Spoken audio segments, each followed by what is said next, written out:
J'ai mis du truc.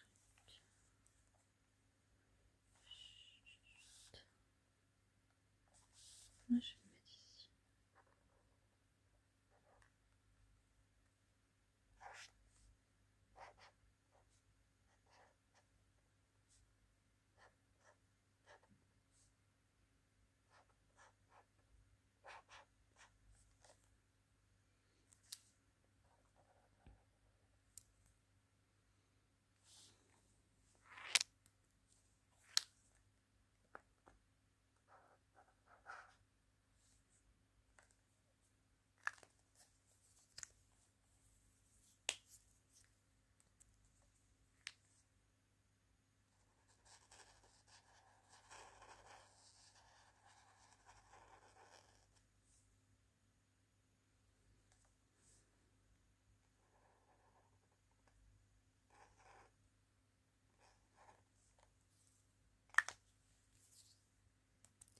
Pour ne plus avoir peur, je visualise un rayon de lumière brillante, tiède, douce, aimante, qui tombe du ciel jusqu'à moi et m'enveloppe. Ainsi protégée, plus rien ne peut m'atteindre et je n'ai plus peur. Plus nous nous protégeons contre ce qui nous fait peur, plus la peur recule. Voilà une protection générale. À chacun de trouver l'image qui correspond à son imaginaire, à sa situation, à ses émotions, à sa propre peur. J'espère que tout le monde va bien. Aujourd'hui, je suis tombée sur le haïku du 15 octobre. Tasse encore tiède, sur la trace de ses lèvres, poser mes lèvres. Biko. Évidemment, on pense à quelqu'un qui aurait envie de poser ses lèvres sur les tiennes.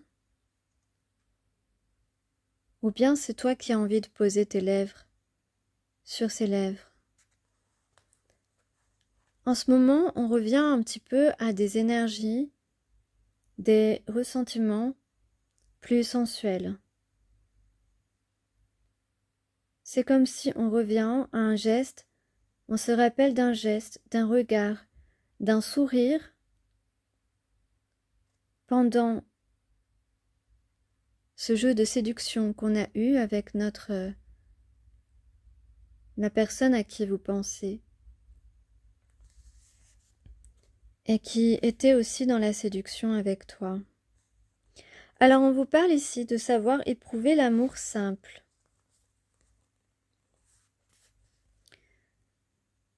C'est comme si on se reconnectait un peu plus tous les jours à soi-même, savoir éprouver l'amour simple. Trop souvent, la poésie a été associée à la passion amoureuse intense, voire dévastatrice. Rien de tel dans le haïku où le poète s'efforce de s'effacer derrière l'objet de son poème et préfère exprimer des sentiments tamisés, délicats, tout en nuances. Ce qui l'intéressera dans l'amour, ce sont ses manifestations au quotidien, l'union avec un autre être, l'amitié doublée d'érotisme, les gestes qui changent tout, et un peu de pâteau. Mais n'est-ce pas précisément cela l'amour? Mettre de la poésie dans son quotidien. Se séduire un petit peu chaque jour. Moi, je crois que c'est ça l'amour.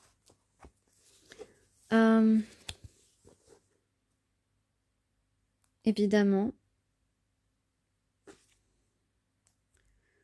On a envie de revenir à des choses simples. Peut-être que l'un ou l'autre, plutôt l'autre peut-être, s'est égaré avec des personnes avec qui la communication était plus facile, mais l'entente, la connexion,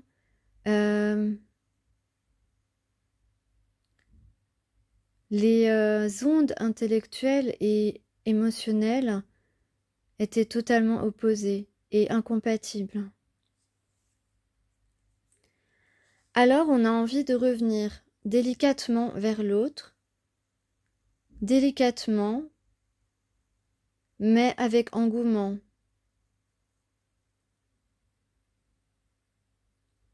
Parce que notre flamme intérieure est en train, au contact de l'autre, à la pensée à l'autre, grandit, se ravive, exactement.